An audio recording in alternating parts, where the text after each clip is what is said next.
My name is Amanda Brooks, and this Christmas Eve, while my family celebrated inside our warm family home, I was curled up on a dusty mattress in the garage, listening to their laughter echo through the walls. 3 months later, they received an eviction notice with my signature at the bottom. They thought they could erase me from the family legacy, but what they didn't know was that the property they were living in, the business they thought they controlled, and every rental unit they collected money from actually belonged to me. And I was about to remind them of that fact in the most devastating way possible. Before we jump back in, tell us where you're tuning in from, and if this story touches you, make sure you're subscribed, because tomorrow I've saved something extra special for you. The December wind cut through the gaps in the garage door like tiny knives, and I pulled the thin blanket tighter around my shoulders. Outside, I could hear the sound of my sister Christina hosting what she called her annual Christmas Eve celebration. The same celebration that used to include me until 3 weeks ago when everything changed. The same celebration that was happening in the house my parents built, funded by the business they spent 40 years creating, surrounded by the family that apparently decided I no longer belonged. I wasn't supposed to be here. 6 months ago, I was living in my downtown Portland apartment, working as a project manager for a competing construction firm, deliberately staying away from the family business to avoid the drama that seemed to follow Christina wherever she went. But when Mom had her stroke in October, everything shifted. Dad called me at 2 a.m, his voice breaking as he told me she might not make it through the night. I drove through the rain from Portland to the family home in the hills, arriving at the hospital to find Christina already there, perfectly composed, discussing medical decisions with doctors like she was the only child who mattered. Mom survived, but she was different. The stroke had affected her speech and mobility, and Dad, who had never been the same since his heart attack 2 years earlier, couldn't handle caring for her alone. That's when Christina suggested I move back home temporarily to help. Just until we could figure out a long-term care solution, she said, just until things stabilized. What I didn't realize was that Christina had been planning this moment for years. The Brooks family had built their fortune slowly and carefully. Dad started with a single crew doing residential repairs in the 1980s, and Mom handled the books from their kitchen table. By the time I was born, they owned a legitimate construction company and had started buying rental properties around Portland. Christina, being 5 years older, had always been groomed to take over. She studied business, in college, worked summers on construction sites, and moved into the company offices right after graduation. I took a different path. Art school, then project management, working for other companies to learn the industry from different angles. Dad always said it would make me more valuable to the business eventually, that outside experience would bring fresh perspectives. Christina saw it differently. She saw it as proof that I wasn't committed to the family legacy. The first sign something was wrong came during Thanksgiving dinner. I'd been back home for 3 weeks, helping Mom with her physical therapy and managing her medications while Dad tried to keep up with the business. Christina had been spending more time at the house, supposedly to help, but I noticed she was always on her phone, always in hushed conversations that stopped when I entered the room. That Thursday, as we sat around the dining room table that Dad had built himself from reclaimed wood, Christina raised her wine glass and made a toast. She thanked everyone for their support during this difficult time, talked about how important family unity was, and then said something that made my stomach drop.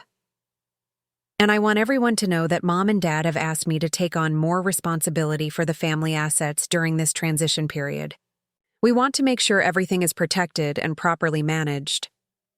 I looked at Dad, expecting him to clarify or add something, but he just nodded and took a sip of his wine. Mom, still struggling with her speech, smiled and patted Christina's hand. I felt like I was watching something important slip away, but I couldn't quite name what it was. After dinner, I tried to talk to Dad privately.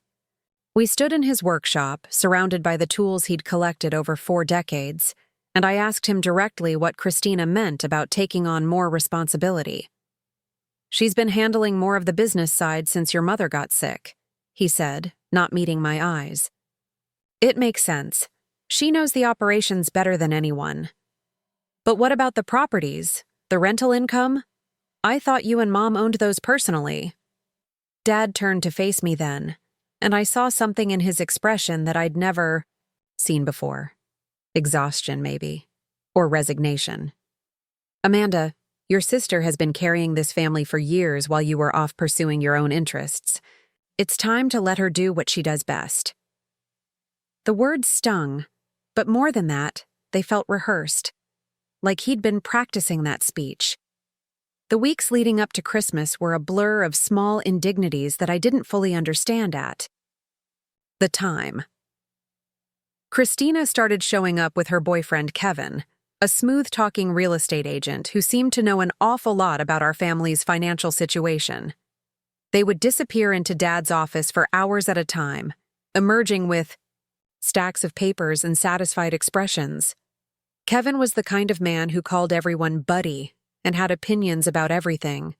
He'd been dating Christina for 8 months, and she was already talking about marriage, about how he understood the business world in ways that would benefit the family. He had ideas about expanding into commercial development, about modernizing the company's approach to property management. Dad seemed impressed by him, and Mom lit up whenever he brought her flowers or complimented her cooking. I tried to like him. I really did. But there was something about the way he looked at our house, our business, our family assets, like he was appraising them, and the way he talked to me, with this condescending tone that suggested he thought I was some kind of artistic dreamer who didn't understand practical matters. The breaking point came on December 22nd, 2 days before Christmas Eve. I came home from taking Mom to her doctor's appointment to find Christina, Kevin, and Dad sitting around the kitchen table with papers spread out between them. They looked up when I walked in, and the conversation stopped abruptly. "Everything okay?" I asked, setting down Mom's prescription bag. "Just business stuff," Christina said quickly, starting to gather the papers. "Nothing you need to worry about." But I'd seen enough to recognize legal documents, property deeds, and what looked like transfer paperwork, and I'd seen my name on at least one of the papers before Christina shuffled it into the pile. "Actually, I think I should be involved in any family business decisions," I said, trying to keep my voice calm. "Especially if my name is on the documents." Kevin laughed. Actually laughed. "Amanda, your sister handles the complex financial stuff. This is just updating some paperwork to reflect current management structures." "What does that mean?" Christina stood up, her expression shifting into what I recognized as her patient older sister mode. "Amanda, you've been gone for years. You don't understand how the business operates now, how complicated the property management has become. We're just making sure everything is properly organized. I have a degree in project management, and I've been working in construction for 6 years. I think I can understand family business documents." Dad cleared his throat. "Girls, this doesn't need to be an argument. Christina, why don't you explain to Amanda what we're doing?" But Christina was already shaking her head. "Honestly, Dad, I think it would be better if we handled this separately. Amanda has enough to worry about with helping Mom. We don't need to burden her with financial complexities." That night, I lay in my childhood bedroom staring at the ceiling, trying to make sense of what I'd witnessed. The documents I'd glimpsed looked like property transfers, but that didn't make sense. Why would Mom and Dad be transferring property? And why wouldn't they discuss it with me? I decided to do some research. The next morning, while Christina was at the office and Kevin was showing properties, I drove to the county courthouse. Oregon property records are public, and I knew enough about the family holdings to start looking up specific addresses. What I found made my hands shake as I scrolled through the computer screen. 3 of our rental properties had been transferred to Christina's name in the past month. The family home, which had been in Mom and Dad's name for 30 years, now showed Christina as a co-owner. And there were loan documents, new mortgages against properties that had been paid off years ago. I printed everything I could and drove home in a daze. When I walked into the house, Christina was waiting for me in the living room. "Where were you?" she asked. "Running errands." "What kind of errands?" I looked at her carefully. My sister, who had taught me to ride a bike and helped me with my math homework and been my maid of honor at my college boyfriend's wedding that never happened. My sister, who was now looking at me like I was a threat. "Just errands, Christina." "Nothing. That concerns you." That evening was Christmas Eve, and Christina had invited extended family for her celebration. Cousins I hadn't seen in years, family friends, neighbors from the old neighborhood. The house filled with the smell of Mom's traditional Christmas cookies, which Christina had somehow managed to recreate perfectly, and the sound of carols playing softly in the background. I tried to participate, tried to pretend everything was normal. But I kept noticing things. The way Kevin moved through the house like he already owned it, pointing out architectural details to guests and talking about future renovation plans. The way Christina accepted compliments about her annual party, as if she'd been hosting it for years instead of this being the first time Mom wasn't well enough to organize it herself. The way Dad seemed smaller somehow, sitting in his recliner, while Christina played hostess with his house and his money.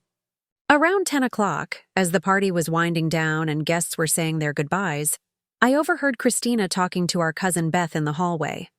"It's so much responsibility," Christina was saying, "but someone has to step up and make the hard decisions. Amanda tries to help, but she doesn't really understand the business side of things. She's more of a creative type, you know." "Will she stay involved with the company?" Beth asked. Christina's voice dropped lower. "We'll see. Right now, she's focused on helping with Mom's care, which is wonderful. But long-term, I think she'll be happier pursuing her own interests. The family business isn't really her strength." I stood there in the doorway of the kitchen, holding a stack of dirty plates, listening to my sister casually write me out of the family narrative. Like I was some kind of visiting relative who'd overstayed her welcome. That's when I made my decision. I walked upstairs to my childhood bedroom and started packing my things. Not everything, just enough for a few days. I needed space to think, space to figure out what was really happening and what I was going to do about it. But when I came downstairs with my overnight bag, Christina was waiting at the bottom of the stairs. "Where are you going?" "I'm going to stay at a hotel for a few days. I need some space." "Amanda, you can't leave on Christmas Eve. What will people think?" "I honestly don't care what people think right now." Christina's expression hardened. "You know what?" Preparing and narrating this story took us a lot of time, so if you are enjoying it, subscribe to our channel. It means a lot to us. Now back to the story. "Fine. If you want to throw a tantrum and abandon the family during the most difficult time of our lives, that's your choice. But don't expect us to keep accommodating your drama." "What's that supposed to mean?" "It means that if you can't be part of the solution, maybe you shouldn't be part of the situation at all." We stood there staring at each other, and I realized that this was the moment everything changed. Not when Mom had her stroke, not when Dad started seeming frail, but right here, right now, in the hallway of the house where we'd grown up together. "Fine," I said, "but I'm not staying in a hotel on Christmas Eve." "So where are you going to go?" I looked toward the garage. Dad had converted part of it into a workshop years ago, and there was an old daybed out there that he sometimes used when he was working on projects late into the night. "I'll stay in the garage." Christina laughed. "The garage? Amanda, don't be ridiculous." "I'm not being ridiculous. I'm being practical. This way, I'm still here to help with Mom, but I'm not in your way." "Amanda, you can't sleep in the garage. It's December. There's a space heater. I'll be fine." And that's how I ended up spending Christmas Eve curled up on a thin mattress in the garage, listening to the party wind down inside the house, surrounded by the tools and half-finished. Projects that represented everything my family had built together. I didn't sleep much that night. I lay there thinking about the property transfers I'd discovered, about the way Christina and Kevin had been treating family assets like their personal property, about the way Dad seemed to have given up making his own decisions. And I thought about the conversation I'd overheard, about how I apparently didn't understand the business side of things. By morning, I had a plan. I wasn't going to fight Christina with tears or arguments or family drama.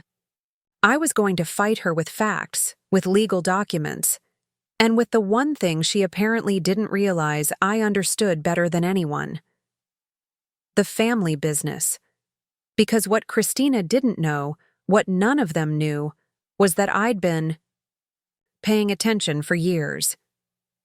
While she was focused on day-to-day operations, I'd been learning about real estate law, about property management, about the construction industry from every angle.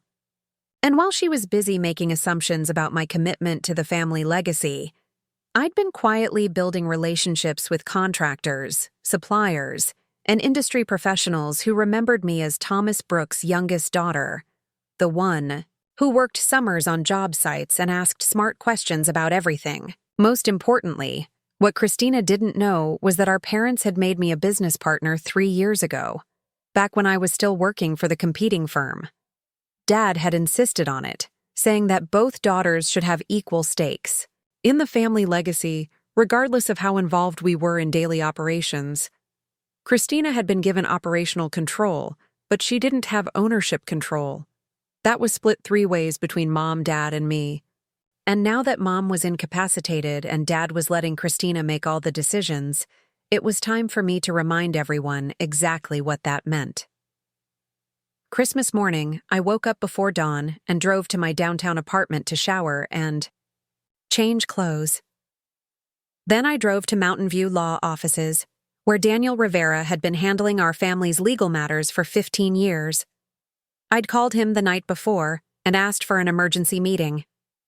Daniel had known me since I was in high school, and he was the only person outside the family who knew about the partnership agreement Dad had insisted on creating. He was also the only person who could help me understand exactly what Christina had been doing with those property transfers. "Amanda," he said when I walked into his office, "I'm sorry to call you in on Christmas Day, but when you described what you found at the courthouse, I knew we needed to talk immediately." He had files spread across his desk, documents I recognized and others I didn't. "Tell me what you found," I said, settling into the chair across from his desk. Daniel's expression was grim. "The property transfers you discovered are illegal. Christina doesn't have the authority to transfer family assets without consent from all partners. But more than that, she's been forging signatures." "Forging signatures?" "Your parents' signatures and yours. The documents filed with the county show all 3 partners agreeing to the transfers, but I know for a fact that your parents never signed these papers. And I'm assuming you didn't either." My stomach dropped. "How can you be sure?" "Because your parents would have had to sign these documents in my presence, as their attorney. They would have needed legal counsel for transfers of this magnitude, and they never scheduled any such meetings." Daniel pulled out a folder and handed it to me. "This gets worse, Amanda. Christina has also taken out loans against the properties, using forged documentation. The family business is now carrying nearly $2 million in debt that didn't exist 6 months ago." I stared at the loan documents, recognizing the bank names but not understanding how this could have happened. Without anyone noticing. How is this possible? How could the banks approve loans without proper verification? Kevin Walsh is a licensed real estate agent with connections at several local banks. He would have been able to facilitate these transactions, especially with Christina presenting herself as the business manager with power of attorney. "Power of attorney?" Daniel nodded grimly. "Filed 3 weeks ago, also with forged signatures." I sat back in my chair, trying to process what he was telling. Me? My sister hadn't just been cutting me out of family decisions. She'd been systematically stealing family assets, with help from her boyfriend, using fraudulent legal documents. Daniel, what does this mean for Mom and Dad? For the business? If we don't act quickly, it means bankruptcy. The loans Christina took out are structured in a way that puts all family assets at risk. The house, the business, the rental properties, everything could be seized if those loans default. And if we do act quickly? Daniel smiled for the first time since I'd arrived. Then we prove fraud, void the illegal transfers, and send Christina and Kevin to prison for identity theft and real estate fraud. What do I need to do? First, we file emergency motions to freeze all family assets and void the fraudulent transfers. Then we notify the banks that the loans were obtained through fraud, and then we let the district attorney's office handle the criminal charges.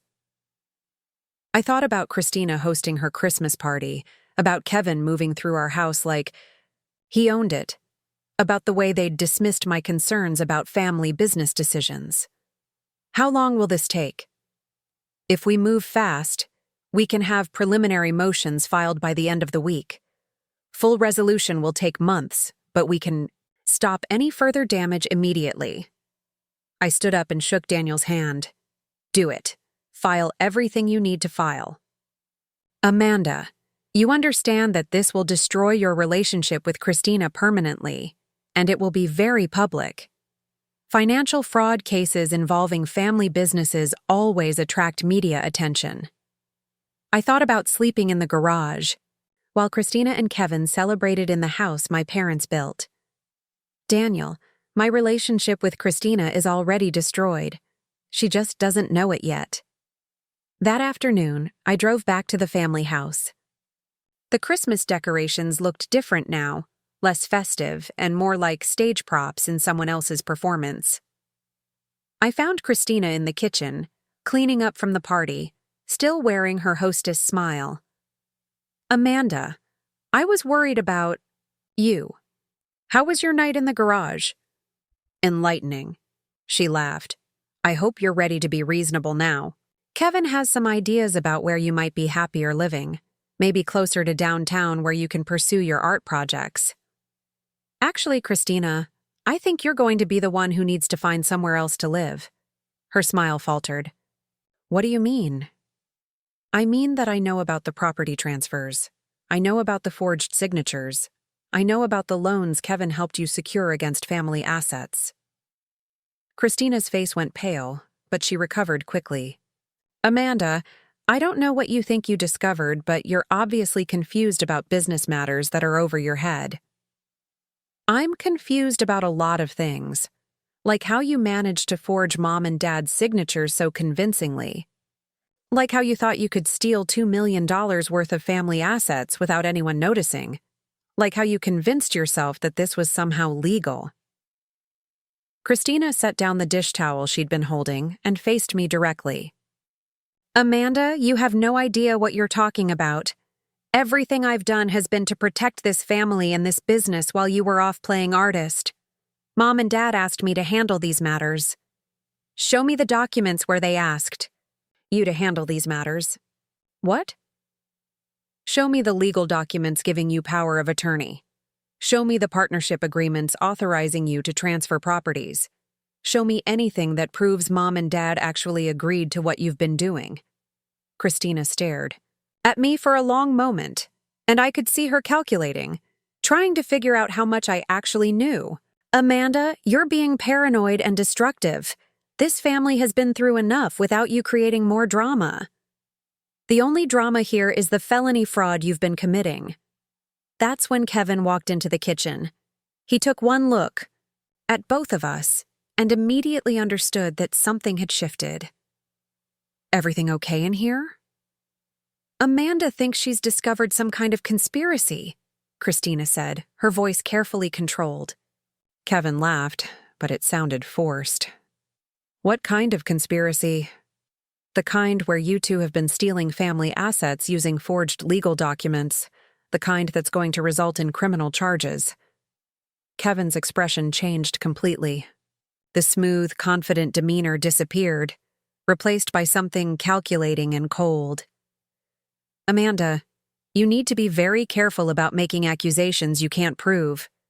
I'm not making accusations, Kevin. I'm stating facts. Facts that are currently being reviewed by the district attorney's office. The silence that followed was electric. Christina and Kevin looked at each other, and I could see them having an entire conversation without words. Finally, Christina spoke. Amanda, if you've done something to interfere with legitimate family business operations, you're going to regret. Is that a threat? It's a promise. I smiled and walked toward the door. Christina, the only promise I'm making is that by New Year's Day, you and Kevin will be facing criminal charges for real estate fraud. And the only regret I have is that it took me this long to figure out what you were doing. As I reached the door, I turned back. Oh, and Christina, you might want to start looking for somewhere else to live. Because the house you think you co-own, the one you've been treating like your personal property, it's going to be returned to its rightful owners very soon. And who would that be? Mom, Dad, and me, the actual partners in the family business, the ones whose signatures you've been forging. I walked out of the house and got in my car, my hands shaking slightly as I started the engine. It was done. I'd declared war on my own sister, and there was no going back. But as I drove away from the house where I'd grown up, where I'd spent Christmas Eve sleeping in the garage because I'd been written out of my own family narrative, I felt something I hadn't felt in months. I felt powerful. 3 days later, I received a text message from Daniel that made my coffee taste like victory. Emergency motions approved. Asset freeze in effect. Meet me at 10 a.m. to discuss next steps. I read it twice, then set my phone down and allowed myself the first genuine smile I'd felt since Christmas Eve.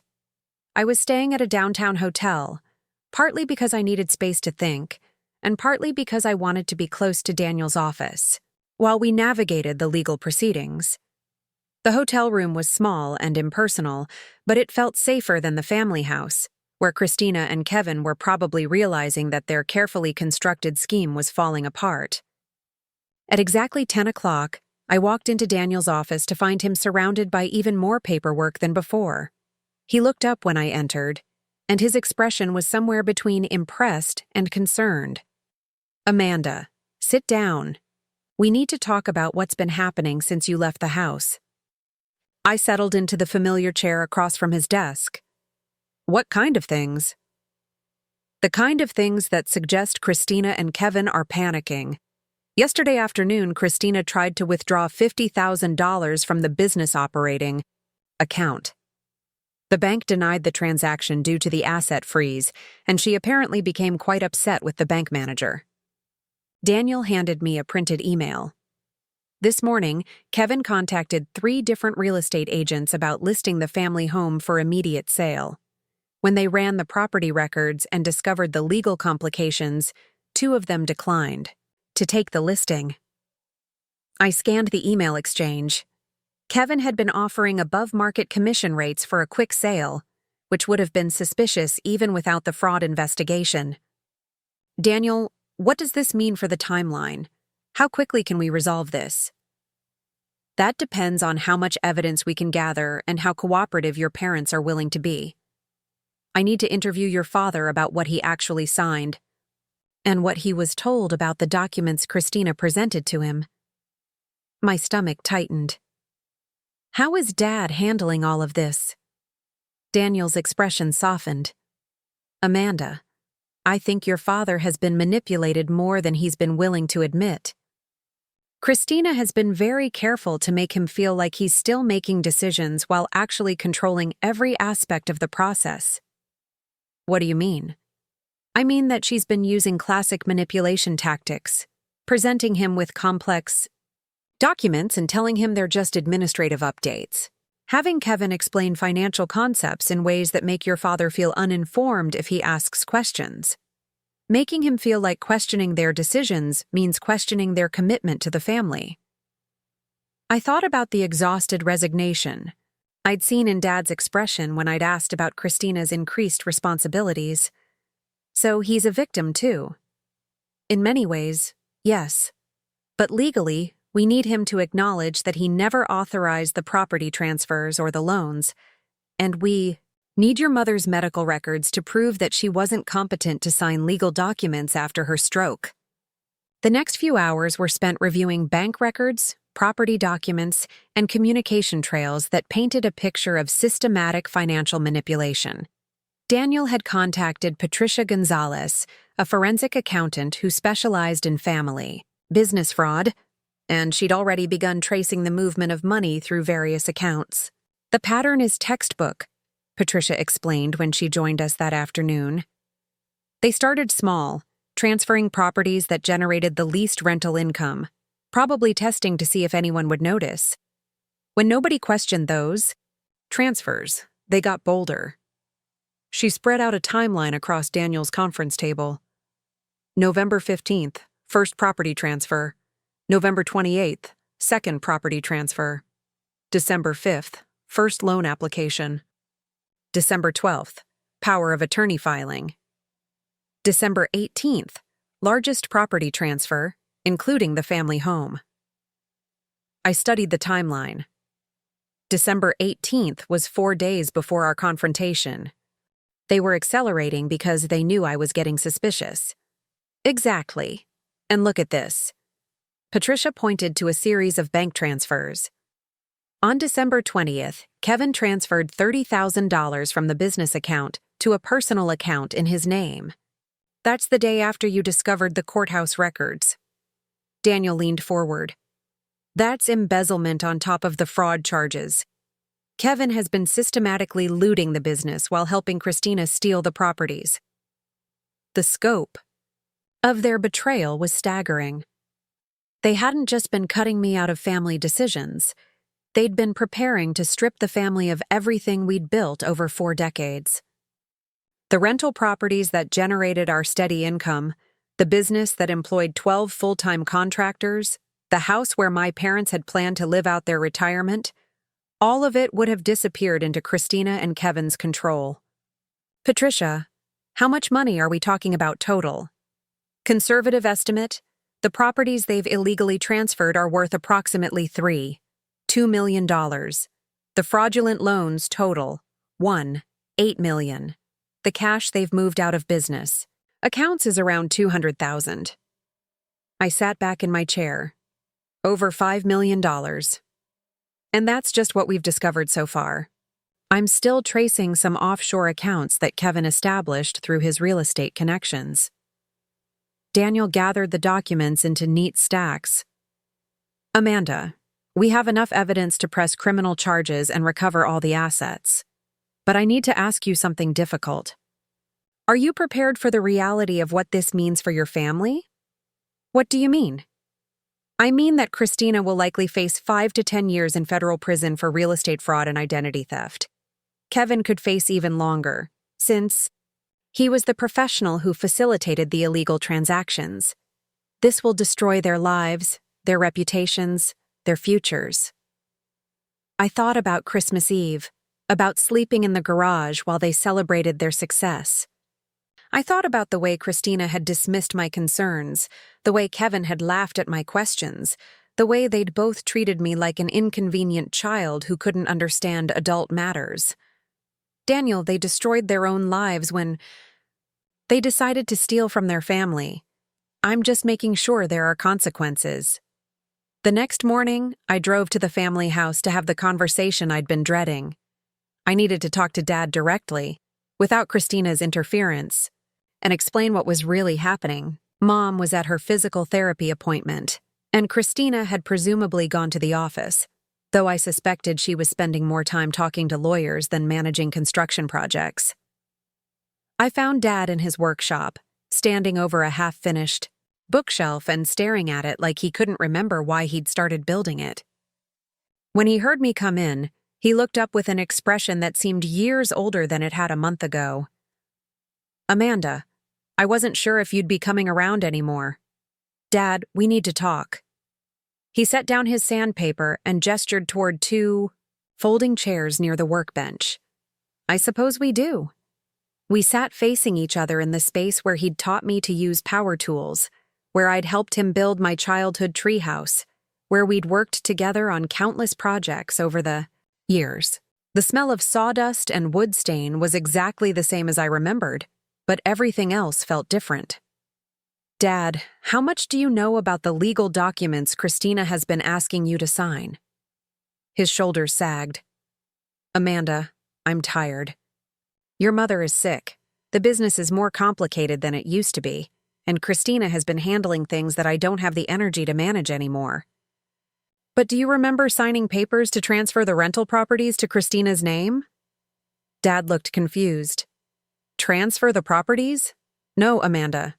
Christina said she was updating the business paperwork to make management more efficient, but we never discussed transferring ownership. Dad, 3 of our rental properties are now in Christina's name only. The family home shows her as a co-owner, and there are loans against the properties totaling almost $2 million. The confusion in his expression shifted to alarm. That's not possible. I would never have agreed to loans against paid-off properties. And I certainly wouldn't have transferred ownership to Christina without discussing it with you. I pulled out copies of the documents Patricia had compiled. Dad, these are the papers filed with the county. They show your signature authorizing all of these transactions. He studied the documents carefully, and I watched his face change as he recognized what he was looking at. Amanda, I never signed these papers. Some of these signatures look like mine, but I never signed anything like this. Dad, are you saying Christina forged your signature? He was quiet for a long time, staring at the papers. When he finally looked up, there were tears in his eyes. Amanda, I think your sister has been lying to both of us. The conversation that followed was one of the most difficult of my life. Dad walked me through every interaction he could remember with Christina over the past few months. Every document she'd presented, every explanation she'd given for changes in the business operations. The picture that emerged was of a man who'd been systematically manipulated by his own daughter, convinced that his declining health and his wife's condition meant he was no longer capable of making sound decisions. She kept telling me that the business world had changed, that I didn't understand modern financial structures, Dad said. When I asked questions, she would get impatient and suggest that maybe Kevin should explain things, since he dealt with complex real estate transactions professionally. And Kevin would back up everything Christina said? Kevin would present these elaborate explanations that made me feel stupid for not understanding. He used terms I'd never heard of, referenced laws and regulations that sounded official. After a while, I stopped asking questions because I felt like I was holding them back from protecting the family assets. I reached over and took his hand. Dad, they weren't protecting the family assets. They were stealing them. Dad squeezed my hand and nodded. What do we do now, Amanda? Now we fight back, but I need you to be willing to testify about what really happened, about what you actually signed, and what you were told the documents were for. Will this destroy the family? I thought about that question carefully before answering. Dad, Christina and Kevin already destroyed the family when they decided to steal from us. What we're doing now is just cleaning up the damage and making sure they can't hurt anyone else. That afternoon, I called Mom's physical therapist and asked if I could speak with her privately.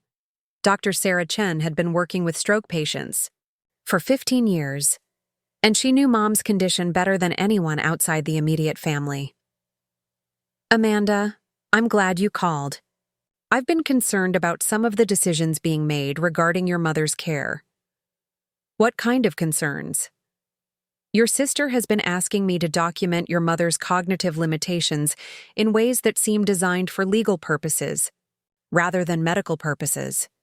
She's specifically asked me to state in writing that your mother is unable to make financial decisions or understand complex legal concepts.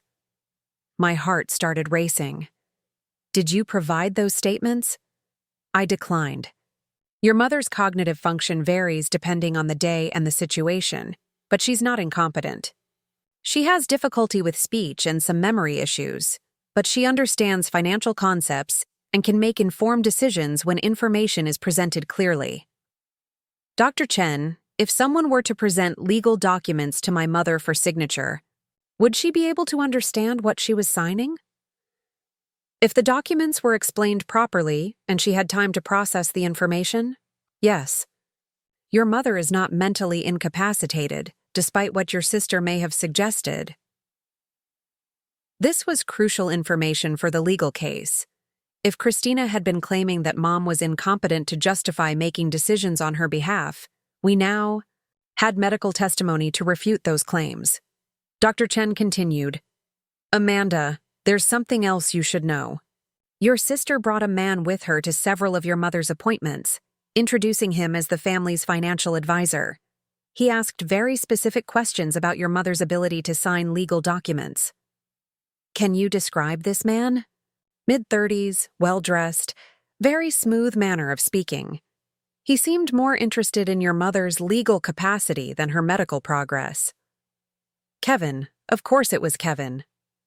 Dr. Chen, would you be willing to document these interactions and your medical assessment of my mother's cognitive abilities?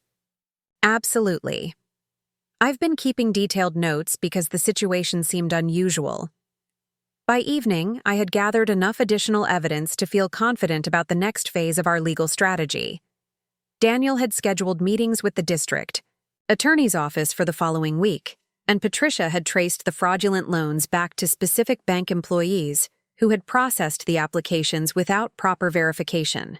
But I also had a more immediate problem. Christina had been calling my phone repeatedly throughout the day, leaving increasingly desperate voicemails.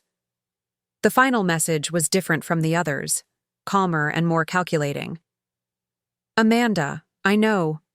You think you've discovered something important, but you're misunderstanding the situation. Kevin and I have been working to protect the family assets from potential creditors and tax implications that you don't understand. If you continue with whatever legal action you think you're pursuing, you could end up destroying everything, Dad. Work to build. Call me back. We need to discuss this before you make a mistake that hurts the whole family.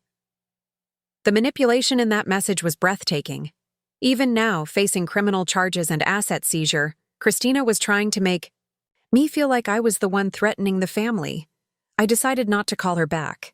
Instead, I drove to a coffee shop near the hotel and sat by the window, watching traffic and thinking about everything that had happened in the past week. 7 days ago, I'd been sleeping in a garage, dismissed as the artistic daughter who didn't understand business matters. Now I was leading a federal investigation into real estate fraud and embezzlement. My phone buzzed with a text from an unknown number. Amanda, this is Kevin. We need to talk face to face. There are things about your family's financial situation that you don't understand. Meet me at Pine Valley Country Club tomorrow at 2 p.m. Come alone. I stared at the message for several minutes before forwarding it to Daniel with a note. Is this a good idea or a terrible idea? His response came within minutes. Terrible idea unless we're recording the conversation. Do you want to wear a wire? The thought of confronting Kevin while wearing recording equipment seemed surreal, like something from a crime drama rather than my actual life. But if Kevin was willing to make admissions about the fraud, those recordings could be invaluable. Evidence. I texted back, yes, set it up. The next afternoon, I walked into Pine Valley Country Club wearing a borrowed blazer with a tiny recording device hidden in the lining. Patricia had insisted on additional backup, so she was positioned at a table, near the bar with a directional microphone disguised as a laptop case. Kevin was waiting at a corner table, looking impeccable in his usual expensive suit, but with something strained around his eyes. He stood when he saw me approaching and extended, his hand like we were old friends meeting for lunch. Amanda, thank you for coming. I know this situation has been confusing for you. I shook his hand briefly and sat down.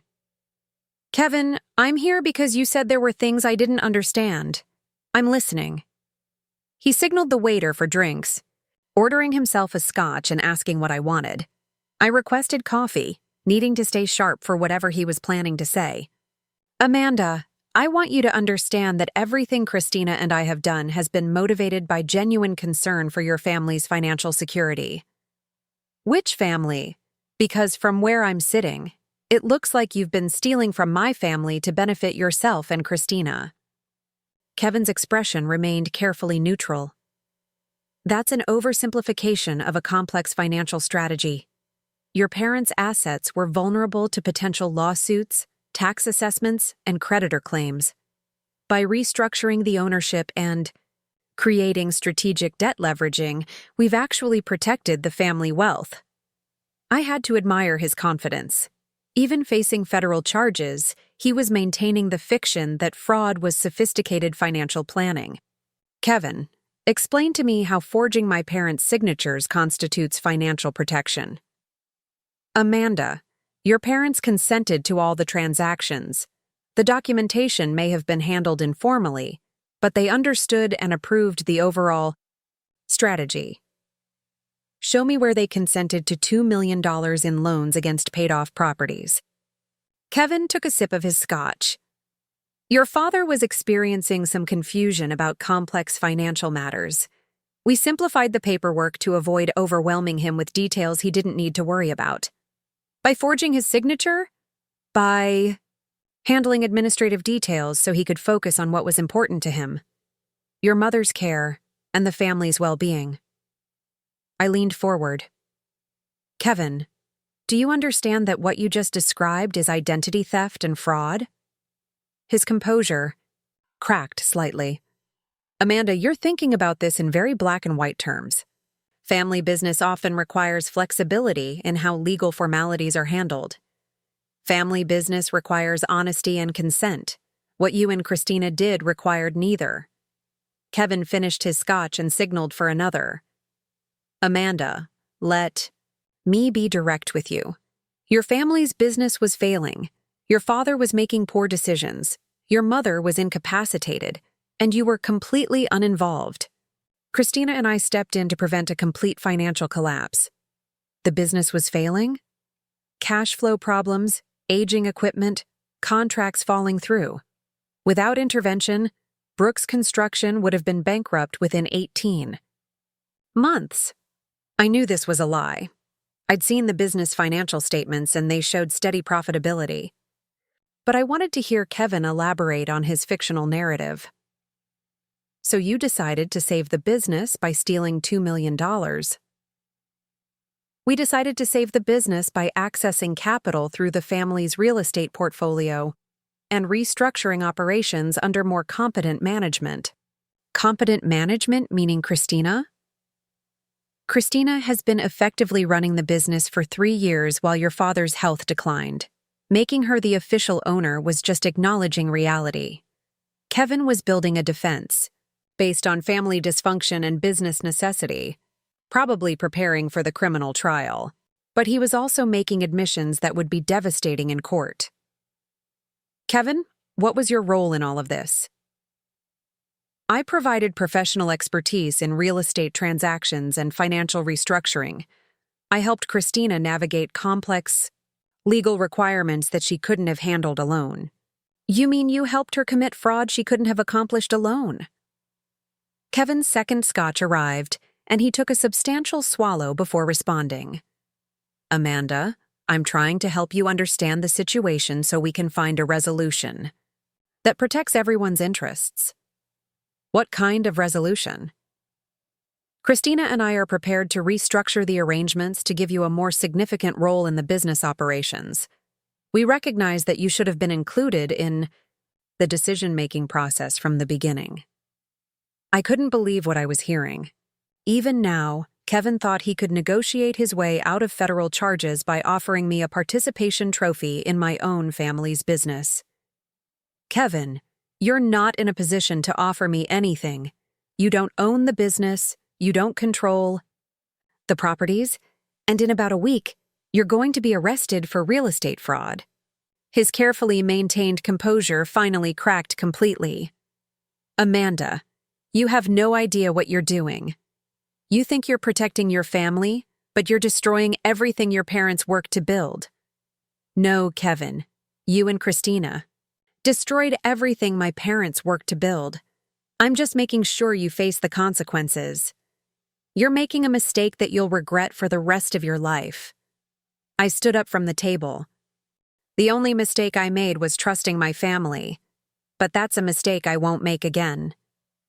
As I walked away from the table, I heard Kevin call after me. "Amanda, wait. There are things about Christina's situation that you don't know. Things that could change how you feel about all of this." I turned back. "What things?" Kevin looked around the dining room, then lowered his voice. "Not here. If you really want to understand what's been happening, meet me tomorrow night. I'll tell you everything." "Kevin, I don't think we have anything else to discuss." "We do if you want to know why Christina really needed the money." "It wasn't for the business, Amanda. It was something else entirely." I stared at him for a moment, trying to read his expression. Was this another manipulation, or was there actually something about Christina's motivations that I didn't understand? "What are you talking about?" "Tomorrow night. I'll explain everything then." I left the country club more confused than when I'd arrived. The recording device had captured Kevin essentially confessing to fraud while trying to justify it as financial planning, which would be valuable evidence. But his final comments about Christina's real motivations had planted a seed of doubt that I couldn't ignore. That evening, I met with Daniel and Patricia to review the recording. Their assessment was that Kevin had provided enough admissions to support the criminal charges, but they were also intrigued by his suggestion that there were additional factors involved. "Amanda," Daniel said, "it's possible that Kevin is just trying to create confusion and sympathy to avoid prosecution. But it's also possible that there are aspects of this situation we haven't discovered yet. What do you think I should do?" "I think you should meet with him again, but with even better recording equipment and backup surveillance. If there's more to this story, we need to know what it is before we go to trial." Patricia nodded. Financial fraud cases sometimes have hidden motivations that don't become clear until the investigation is complete. If Christina was facing some kind of financial pressure we don't know about, it could affect how the prosecution approaches the case.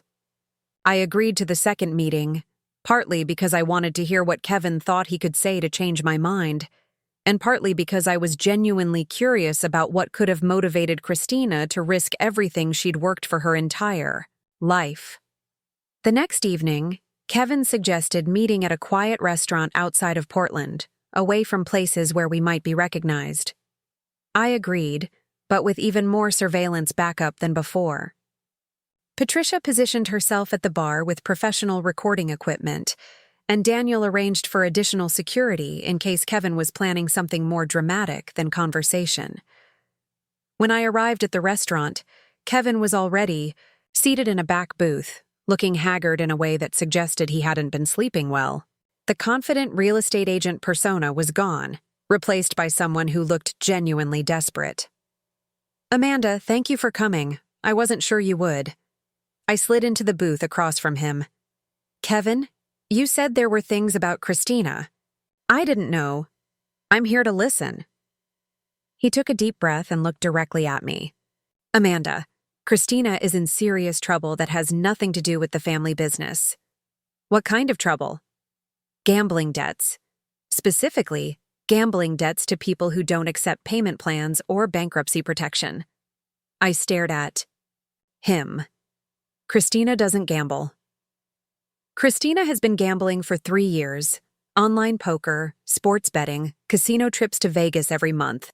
She's lost over $400,000 and she owes another $600,000 to a lending operation that charges 30% interest. This was not what I'd expected to hear.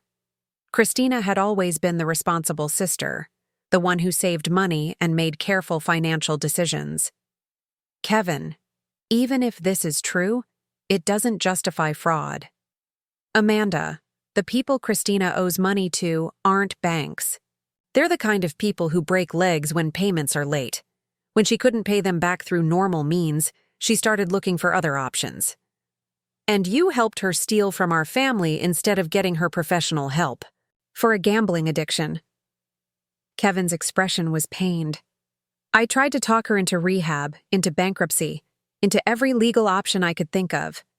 But Christina was terrified that if your parents found out about the gambling, they would cut her out of the business entirely. So, instead, she decided to cut me out and steal enough money to pay off her debts. She was desperate, Amanda. People that desperate don't always make rational decisions. I sat back in the booth, trying to process this information. If Kevin was telling the truth, then Christina's actions weren't just about greed or power. They were about survival. But that still didn't make them legal or forgivable. Kevin, assuming this is all true, what exactly do you want me to do? With this information? I want you to consider that Christina needs help, not prison. If she goes to federal prison for 5 to 10 years, she'll never recover from this. But if there's a way to get her into treatment and allow her to make restitution, she might have a chance. And what about you? Are you also a gambling addict? Or were you just helping Christina commit crimes out of the goodness of your heart? Kevin looked down at his hands. I was helping Christina because I love her, and because she promised me that once the debts were paid off, we'd be partners in a legitimate business expansion. You were helping Christina because you thought there was money in it for you. Maybe. But I also genuinely believed we were saving the family business from bankruptcy. The family business was never in danger of bankruptcy, Kevin. That was just another lie Christina told you to justify the fraud. Kevin's expression shifted to confusion. What do you mean? I mean that Brooks Construction is financially sound and has been profitable every year for the past decade. Christina lied to you about the business failing, just like she lied to our parents about the legal documents. I could see Kevin processing this information, realizing that he'd been manipulated as much as anyone else in Christina's web of deception. Amanda, if the business wasn't failing, then why did Christina need to steal so much money? Because her gambling debts were bigger than you knew, or because she had other plans for the money that she didn't tell you about. Kevin sat in silence for several minutes, staring at his untouched drink. When he finally looked up, there was something different in his expression. Amanda, I think I've been an idiot. What do you mean? I mean that I think Christina has been lying to me about more than just the business situation. I think there are things she's done that I don't know about. What kind of things? Kevin pulled out his phone and showed me a text message thread. Yesterday, after you left the country club, Christina sent me these messages. I read through the conversation. Christina was telling Kevin that they needed to leave the country immediately, that the legal situation was worse than they'd anticipated, and that she'd already moved money to offshore accounts that he didn't know about. Kevin, did you know about offshore accounts? No. Christina told me all the money was going directly to pay off her debts. If she's been moving money offshore, then she's been planning an escape route that doesn't include me. I realized that Kevin was finally understanding that Christina had been manipulating him just as much as she'd manipulated our parents and me.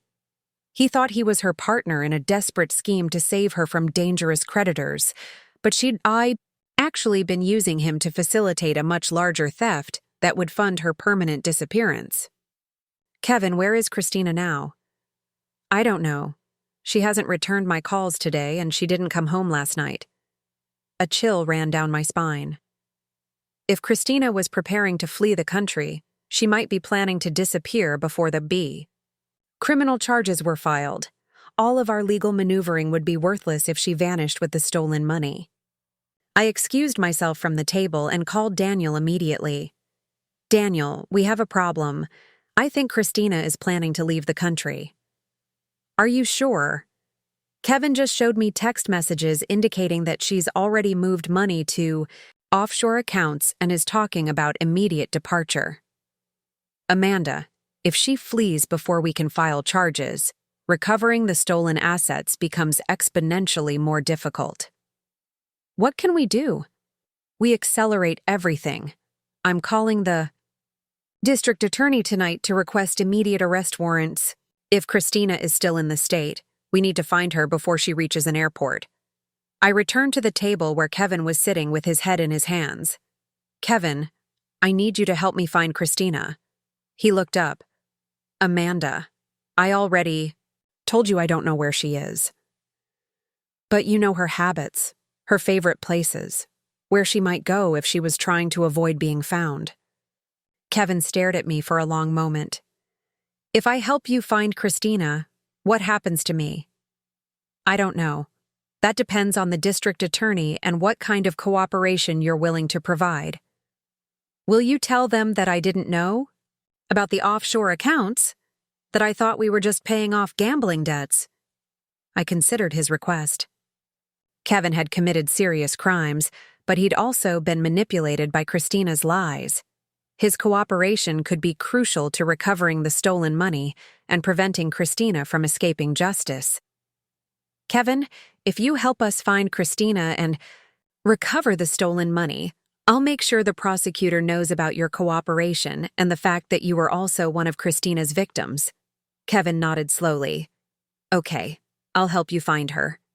Kevin's cooperation proved more valuable than I'd anticipated. Within 2 hours of our restaurant conversation, he'd provided Daniel with Christina's banking information, her favorite hotels, and the contact details for 3 offshore financial services she'd been researching. More importantly, he knew about a storage unit Christina had rented under a false name, where she'd apparently been stockpiling cash and important documents. She started acting secretive about 6 weeks ago, Kevin explained as we sat in Daniel's office at nearly midnight. I thought she was just being careful about the business arrangements, but now I realized she was planning her exit strategy. Patricia had joined us with a laptop full of financial tracking software, and she was already tracing the money trail Kevin had helped expose. Her fingers flew across the keyboard as she accessed international banking databases and cross-referenced transaction patterns. This is sophisticated, Patricia said, looking up from her screen. Christina didn't just move money randomly.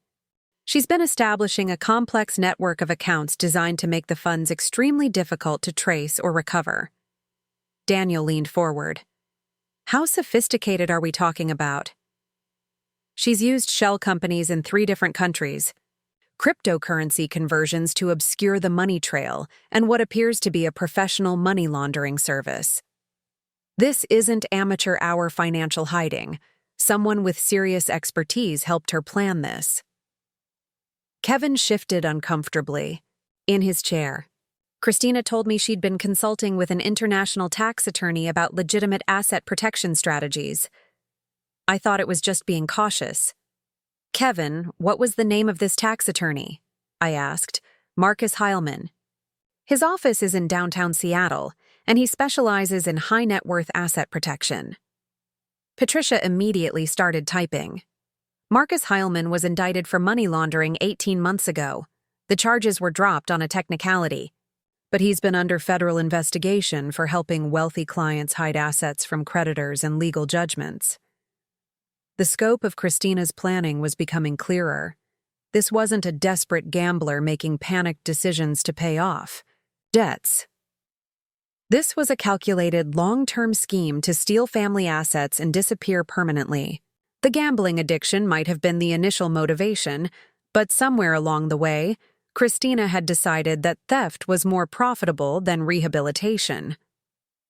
Daniel's phone rang, interrupting our research session.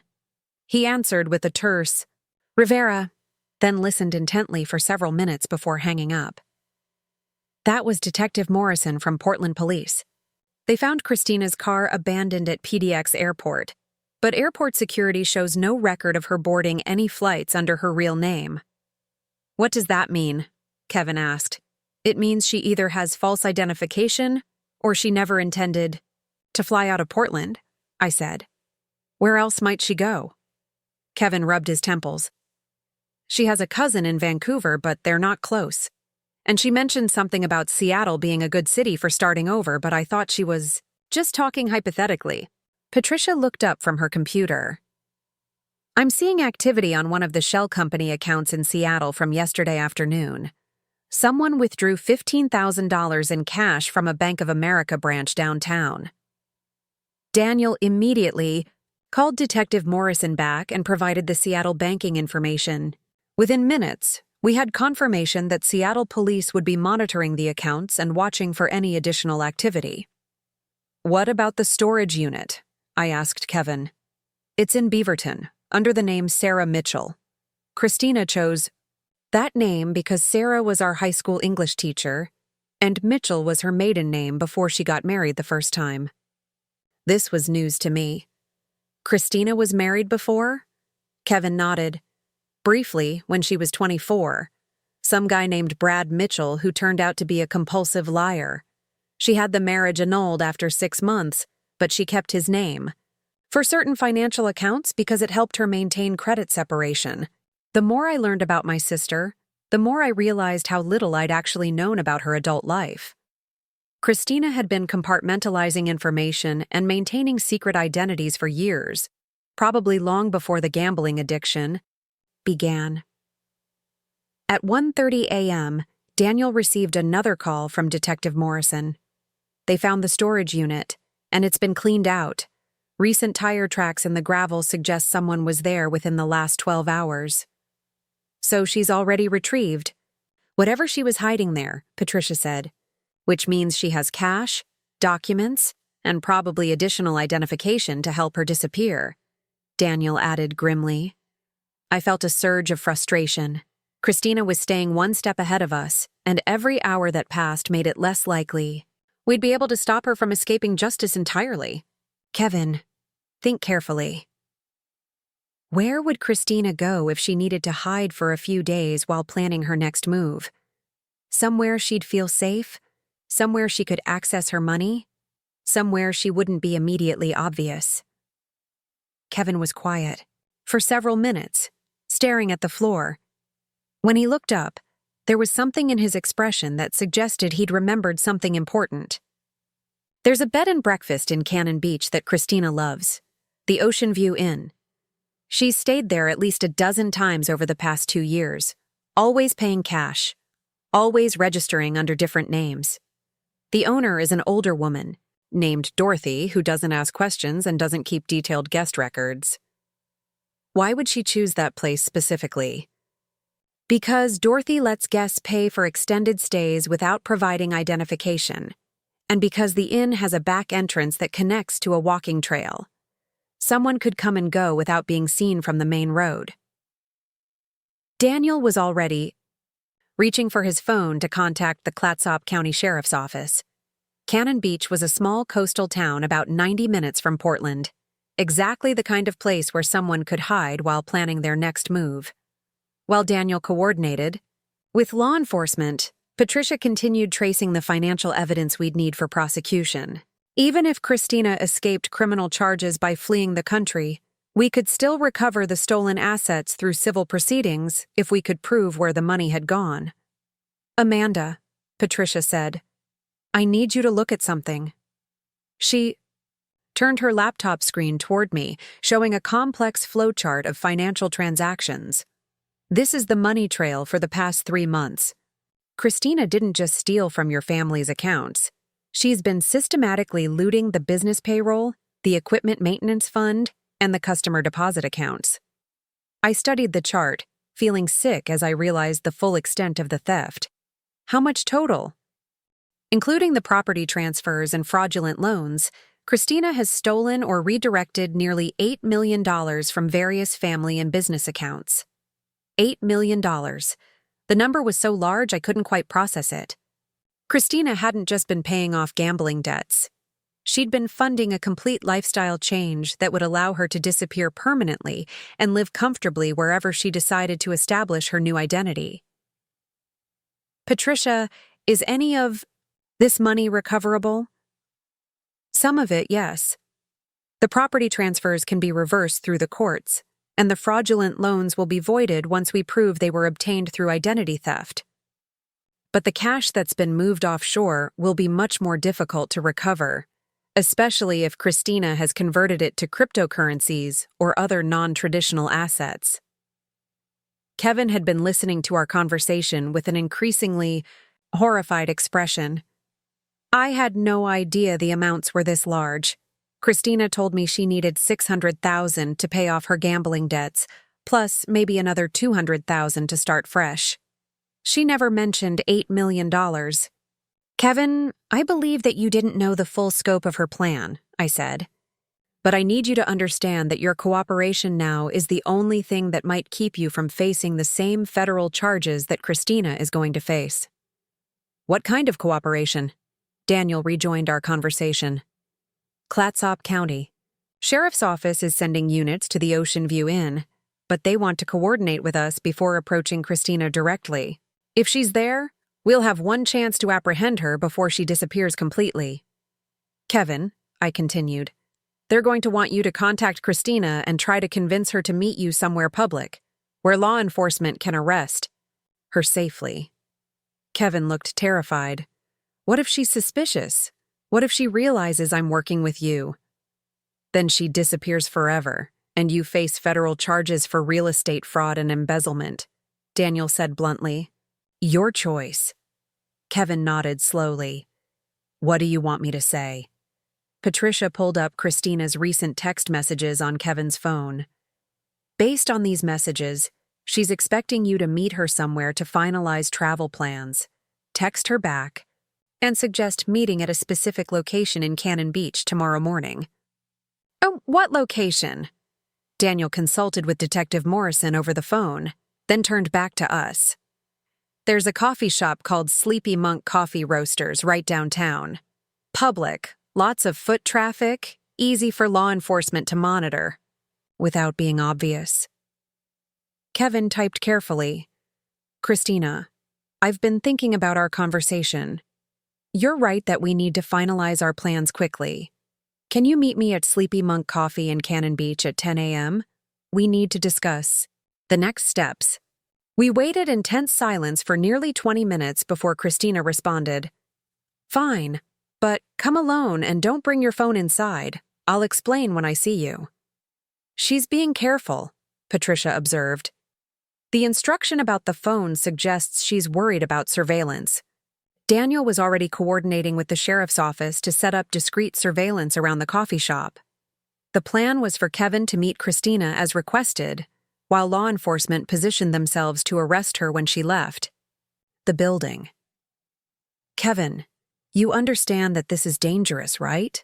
I asked. If Christina realizes you're cooperating with law enforcement, she might do something unpredictable. Amanda, I've already lost everything. My reputation, my business relationships, probably my freedom. If helping catch Christina gives me any chance at avoiding a lengthy prison sentence, I have to take it. At 6 a.m., we drove to Cannon Beach, in a convoy of unmarked cars. Daniel and I rode together, while Patricia followed with additional recording equipment, and Kevin drove separately so he could approach the meeting naturally. The coastal highway was nearly empty in the early morning, and fog hung over the ocean like a gray curtain. Cannon Beach was exactly the kind of place Christina would choose for hiding. Sleepy, picturesque, filled with tourists who minded their own business and locals who valued privacy. The Ocean View Inn sat on a cliff overlooking the Pacific, and Sleepy Monk Coffee was positioned perfectly on the main street where someone could observe approaching traffic while maintaining multiple escape routes. Detective Morrison met us at a parking area near Haystack Rock, about half a mile from the coffee shop. He was a tall, serious man with graying hair and the kind of steady demeanor that suggested he'd handled complicated arrests before. We've confirmed that someone matching Christina's description checked into the Ocean View Inn 2 days ago, under the name Jennifer Walsh, he reported. The desk clerk says she paid cash for a week-long stay and specifically requested a room with a back exit. Jennifer Walsh? I asked. Kevin looked embarrassed. That's my last name. She's been using it for some of her fake accounts. Detective Morrison continued his briefing. We have unmarked units positioned around the coffee shop, and we've coordinated with Oregon State Police in case she tries to flee by car. But I want everyone to understand that apprehending someone in a public place always carries risks.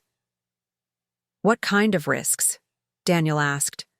The risk that she'll realize it's a setup and run before we can arrest her. The risk that innocent bystanders could be endangered if she's armed or desperate. The risk that she'll find a way to escape despite our surveillance. I thought about Christina's methodical planning, her willingness to steal from her own family, her preparation for permanent disappearance. She wasn't someone who would surrender quietly. Detective Morrison, what's our backup plan if this doesn't work? We continue monitoring the offshore accounts. We work with federal authorities to track any international movement, and we hope that she makes a mistake that exposes her location. At 9:45 a.m., Kevin walked slowly toward Sleepy Monk Coffee, wearing casual clothes and carrying a newspaper to make his presence seem natural. The rest of us watched from various surveillance positions, connected by radio communication and hoping that Christina would actually appear. At exactly 10 a.m., I saw her. Christina emerged from a side street, wearing dark sunglasses and a baseball cap, but I recognized her walk immediately. She moved with the confident stride of someone who believed she was controlling the situation, scanning the area carefully before approaching the coffee shop. "Target confirmed," Detective Morrison said quietly into his radio. "All units maintain position until she's inside the building." Christina paused outside the coffee shop, looking up and down the street one more time before pushing through the front door. Through the windows, I could see her scanning the interior, then walking toward the back where Kevin was seated at a small table. "Phase 1 complete," Morrison radioed. "Kevin and Christina are in visual contact. All units prepare for apprehension when she exits the building." From my position across the street, I could see Kevin and Christina talking intently. Christina kept glancing toward the windows, and her body language suggested agitation rather than casual conversation. After about 10 minutes, she stood up abruptly and headed toward the back of the coffee shop. "She's moving toward the rear exit," Morrison's voice crackled through the radio. "Units 2 and 3, intercept." But Christina was faster than the surveillance team had anticipated. She burst through the back door of the coffee shop and immediately started running toward the wooded area behind the building.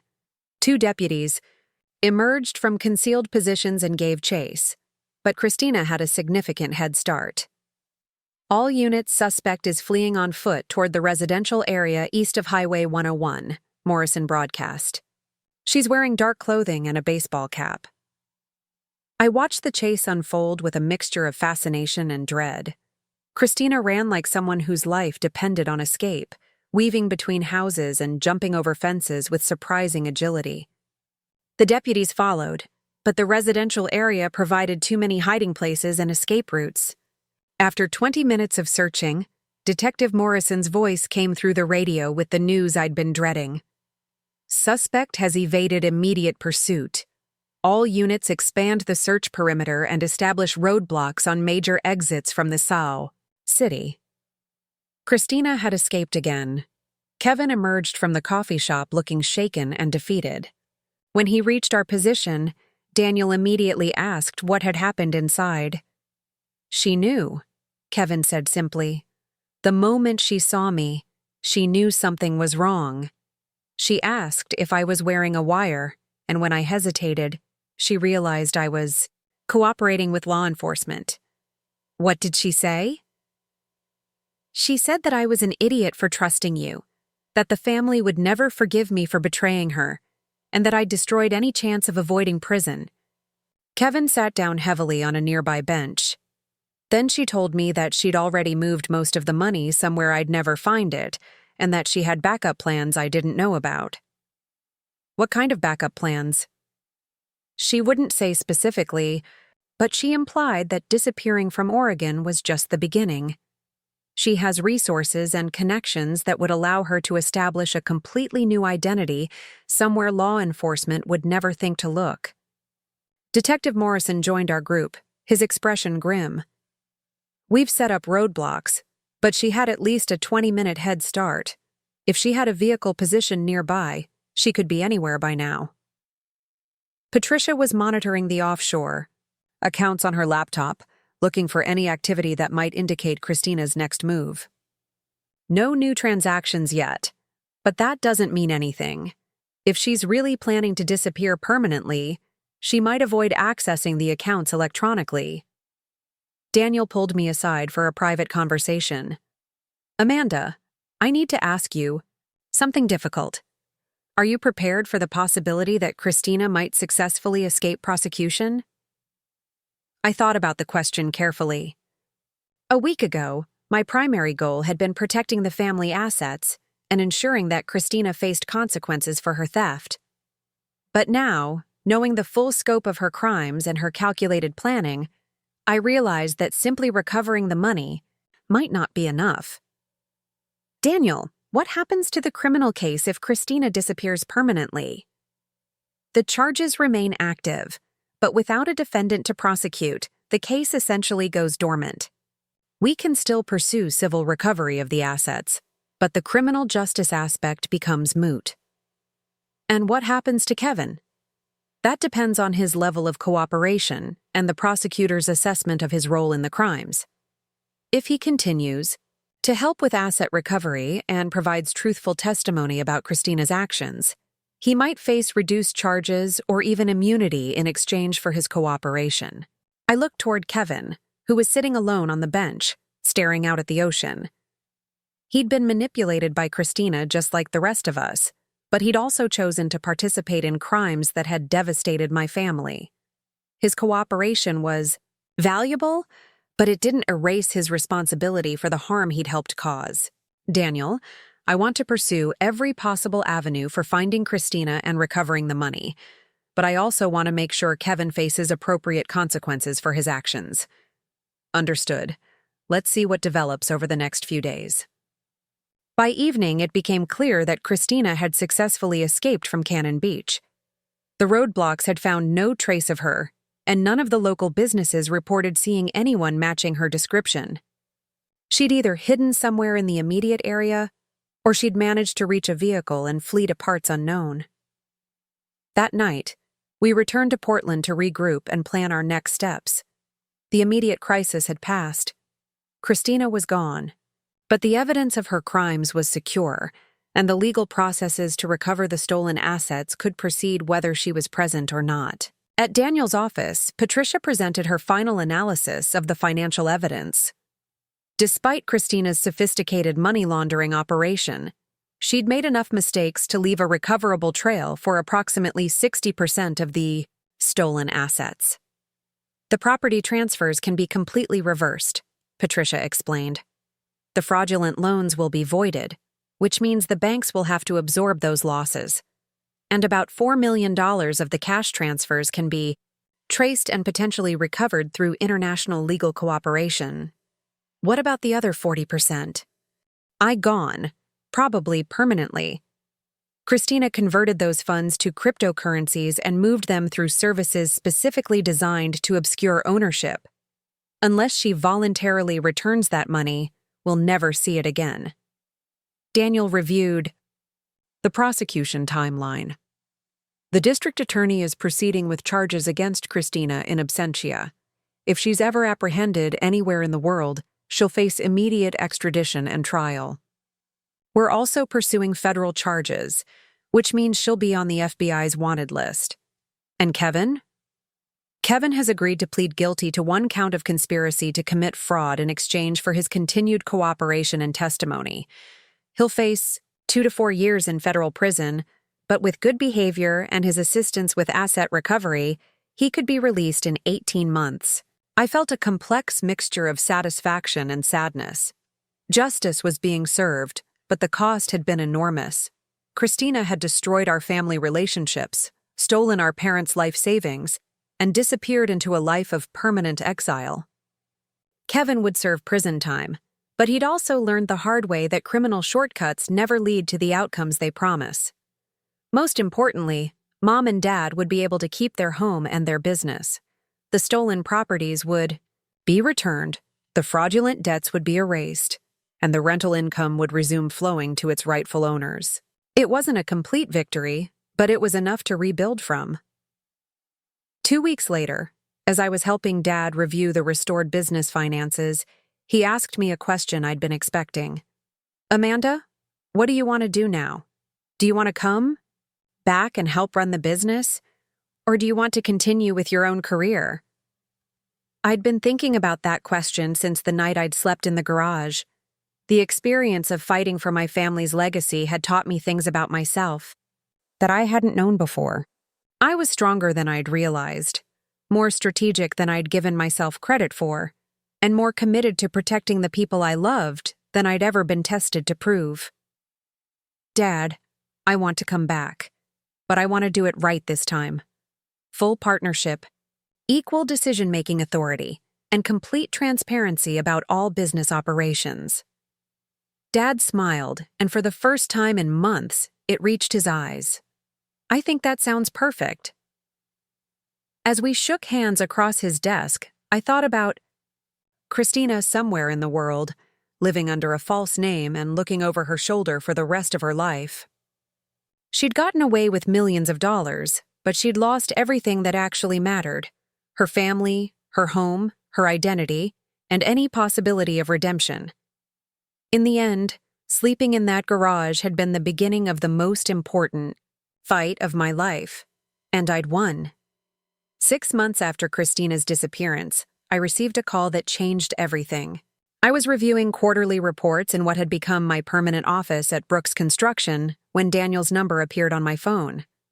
His voice carried an urgency I hadn't heard since the night we'd discovered the offshore accounts. Amanda, you need to get to my office immediately. We've received some information about Christina that you're going to want to hear in person. 20 minutes later, I was sitting across from Daniel and a woman I didn't recognize. She was petite, well-dressed, and carried herself with the confidence of someone accustomed to delivering important news. Amanda, this is Special Agent Sarah Chen with the FBI Financial Crimes Division, Daniel said. Agent Chen, this is Amanda Brooks. Agent Chen opened a thick folder and spread several photographs across the table. Ms. Brooks, we believe we've located your sister. I stared at the surveillance photos showing a woman with different hair color and style, but unmistakably Christina's facial structure and mannerisms. She was exiting what appeared to be an upscale bank building, carrying a briefcase and wearing expensive clothing. Where is this? Grand Cayman Island. Your sister has been living there under the identity Sarah Mitchell Walsh for the past 4 months. She's established herself as a financial consultant specializing in international asset management. The irony wasn't lost on me. Christina had used her fraudulent expertise to build a new career helping other people hide money from authorities. Agent Chen continued, What's interesting is that she's been remarkably careless about maintaining her false identity. She's used the same behavioral patterns, the same luxury preferences, and even similar financial strategies that she employed during her theft from your family. What kind of carelessness? She's been staying at the same 5-star resort for 3 months, paying cash but using a credit card she established under her false name for incidental expenses. She's been seen at the same restaurants, the same shopping centers, the same private beach club multiple times per week. For someone who went to great lengths to disappear, she's been living a very visible lifestyle. Daniel leaned forward. Agent Chen, what does this mean for the prosecution? It means we have grounds for extradition proceedings. The Cayman Islands has a treaty with the United States for financial crimes, and Christina's activities there may have violated local banking regulations as well as continuing her pattern of fraud. I studied the photographs more carefully. Christina looked relaxed, confident, even happy. She'd clearly been enjoying her stolen wealth while her family dealt with the aftermath of her crimes. Agent Chen, how did you find her? Interpol has been monitoring international banking activities related to the shell companies she established. When someone matching her description began making large cash deposits and wire transfers from accounts traced to your family's stolen funds, it triggered automatic alerts in our system. Agent Chen pulled out another set of documents. We've also discovered that Christina has been running what appears to be a Ponzi scheme targeting wealthy American retirees who've moved to the Cayman Islands. She's convinced at least 12 people to invest their retirement savings in fake international development projects. My stomach dropped. Christina hadn't learned anything from nearly destroying our family. Instead, she'd escalated to victimizing strangers who trusted her professional presentation and sophisticated financial knowledge. How much money are we talking about? Approximately $8 million in new theft, on top of the money she stole from your family. At this point, Christina Brooks represents a significant international financial criminal operation. Daniel asked the question I was thinking. What's the timeline for extradition? That depends on several factors, including her cooperation with local authorities and the strength of the evidence we present to the Cayman Islands court system. With her pattern of continued criminal activity, we're optimistic about bringing her back to face charges within the next 6 months. Agent Chen gathered the photographs and documents. Ms. Brooks, there's something else you should know. Christina has been making inquiries about her family through intermediaries. Specifically, she's been trying to determine whether the Brooks construction business is financially vulnerable. What kind of inquiries? She's hired a private investigator to research your family's current financial status, the recovery of the stolen assets, and your role in the business operations. We believe she may be planning another attempt to steal from your family, possibly by targeting business partners or customers. This revelation was terrifying. I'd assumed that Christina's disappearance meant the end of her threat to our family, but apparently she viewed her theft as unfinished business rather than a closed chapter. Agent Chen, what can we do to protect ourselves? Continue the security measures you've already implemented, be cautious about new business relationships, and report any suspicious activity immediately. Most importantly, if Christina attempts to contact you directly, do not engage with her under any circumstances. After Agent Chen left, Daniel and I spent several hours discussing the implications of this new information. The possibility of Christina's return added complexity to business decisions I'd been making over the past 6 months. During that time, I'd been working to rebuild not only the financial stability of Brooks Construction, but also the trust relationships that Christina's theft had damaged. Several long-term clients had been concerned about the company's reliability after news of the fraud became public. Suppliers had tightened their credit terms. Even some of our employees had sought other jobs rather than risk association with a business that had been involved in criminal activity. Slowly, methodically, I'd been repairing those relationships. I'd implemented new financial controls, hired an independent auditing firm to review all accounts monthly, and established a board of advisors to provide oversight for major business decisions. The company was actually stronger now than it had been before Christina's theft, but rebuilding that reputation had required enormous effort. The knowledge that Christina might be planning new criminal activities against us meant that all of our progress could be threatened again. That evening, I drove to my parents' house to discuss the FBI's discoveries. Mom was doing much better. Now, her speech nearly back to normal and her mobility improved significantly through consistent physical therapy. Dad had regained much of his energy and confidence once the financial stress of Christina's theft was resolved. We sat in the living room where Christina had hosted her Christmas Eve celebration, and I explained what Agent Chen had told us about Christina's activities in the Cayman Islands. "She's still trying to hurt us," Mom said quietly. Her voice carried a sadness that went beyond disappointment.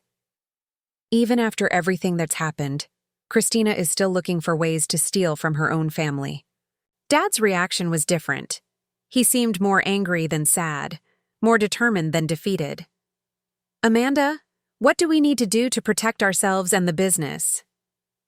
"We continue being careful about security, but we don't let fear of Christina prevent us from growing the business or pursuing new opportunities," I said. "The FBI is handling her apprehension, and we focus on what we can control." "What about Kevin?" Mom asked. "Have you heard from him since he was sentenced?" Kevin had been released after serving 14 months in federal prison, and he'd been required to pay restitution for his role in the fraud. I'd heard through Daniel that he was working as a construction laborer, having lost his real estate license permanently. He'd written me a letter shortly after his release, apologizing again for his actions and expressing gratitude for my recommendation that helped reduce his sentence. "Kevin sent me a letter a few weeks ago," I told my parents. "He's working construction for a company in Eugene, trying to rebuild his life. He's also been attending Gamblers Anonymous meetings, not because he has a gambling problem, but because he wanted to understand what Christina was going through when she made the decisions that destroyed so many lives." Dad nodded approvingly. "That takes character. Kevin made terrible choices, but at least he's trying to make amends." "Unlike Christina," Mom added with uncharacteristic bitterness. Over the following weeks, I found myself constantly looking over my shoulder, wondering if Christina was planning some new scheme against our family. Every new customer inquiry, every supplier contact, every potential business partnership raised questions about whether Christina might be involved somehow. The paranoia was affecting my ability to run the business effectively. I was second-guessing decisions, avoiding opportunities that might create vulnerabilities, and spending too much mental energy on threats that might never materialize. Daniel suggested I meet with Dr. Rebecca Martinez, a psychologist who specialized in helping victims of family financial abuse. Dr. Martinez had worked with numerous clients whose relatives had stolen from them, and she understood the complex emotional challenges that accompanied both the financial recovery and the ongoing fear of future victimization. "Amanda, what you're experiencing is completely normal," Dr. Martinez explained during our first session. "When someone close to you betrays your trust in such a fundamental way, it affects your ability to trust your own judgment about people and situations. How do I get past that? How do I run a business when I'm constantly worried that my own sister might be manipulating new relationships?"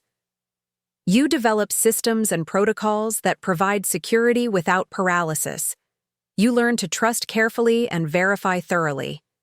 And you accept that some level of risk is inherent in any business relationship, whether Christina exists or not. Dr. Martinez helped me develop strategies for managing the anxiety while maintaining my effectiveness as a business leader. The key insight was that I couldn't let Christina's actions define my approach to every decision, but I also couldn't ignore the legitimate security concerns her ongoing criminal behavior represented. 2 months after Agent Chen's visit, I received a call that brought both relief and trepidation. Christina had been arrested in the Cayman Islands and was being held pending extradition proceedings. The arrest had occurred when she attempted to flee the island after learning that her Ponzi scheme victims had contacted local authorities. She made the classic mistake of getting greedy, Agent Chen explained when she called with the news. Instead of lying low and living off the money she'd already stolen, she continued running new scams that attracted law enforcement attention. "What's the timeline for bringing her back?" "The extradition hearing is scheduled for next month. Based on the evidence we've provided and her continued criminal activity in their jurisdiction, we expect the Cayman Islands court to approve her return to the United States within 60 days. And then what happens? Then she faces trial for the original charges related to your family's case, plus additional federal charges for the Ponzi scheme and money laundering activities. She's looking at 15 to 20 years in federal prison if convicted on all counts." The prospect of Christina finally facing justice was satisfying, but it also meant that our family would need to testify in federal court about the impact of her crimes. The case would likely receive media attention, which could affect the business relationships I'd been working so hard to rebuild. Agent Chen continued, "Ms. Brooks, there's something else you should know.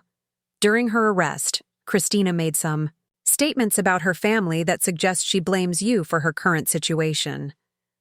"What kind of statements?" "She told the arresting officers that her sister had orchestrated a conspiracy to frame her for legitimate business activities, and that she'd been forced to leave the country to avoid false prosecution. She's apparently convinced herself that she was the victim rather than the perpetrator." This level of self-deception was both fascinating and disturbing. Christina had rewritten the entire narrative in her mind, transforming her theft and fraud into a story where she was the wronged party fighting against family persecution. Agent Chen, does this affect the prosecution's case? Not at all. Her statements actually support our evidence about her lack of remorse and her continued danger to potential victims. If anything, her refusal to accept responsibility will work against her during sentencing. 3 weeks later, Daniel called with news that the extradition had been approved. Christina would be transported back to Portland within the week to await trial. The FBI had recommended that she be held without bail due to her demonstrated flight risk and continued criminal activity while fugitive. I felt a strange combination of closure and anticipation. For nearly a year, Christina had been a ghost, haunting our family's recovery. Now she would be forced to face the consequences of her actions in a public forum where her manipulation and lies would be exposed for what they really were. The trial was scheduled to begin in 3 months, which meant I had that long to prepare for what would likely be the most difficult testimony of my life. I would need to describe not only the financial impact of Christina's theft, but also the emotional devastation of discovering that my own sister had been planning to destroy our family for her personal benefit. Dr. Martinez helped me prepare for the psychological challenges of testifying against Christina in open court. "Remember that your testimony serves a purpose beyond punishment," she said. "You're providing a voice for all the victims of family financial abuse who never get the chance to tell their stories in a legal setting." As the trial date approached, I found myself reflecting on how much had changed since that Christmas Eve when I'd slept in the garage, dismissed as the impractical sister who didn't understand business matters. I'd not only understood matters well enough to uncover a sophisticated fraud scheme, but I'd also developed the strength and strategic thinking necessary to fight back effectively. The family business was thriving under my leadership. We'd expanded into new markets, improved our safety protocols, and established ourselves as one of the most reliable construction companies in the Pacific Northwest. The employees who'd remained loyal during the crisis had been rewarded with profit-sharing bonuses and enhanced benefits. The clients who'd continued working with us despite the negative publicity had received exceptional service that strengthened our long-term relationships.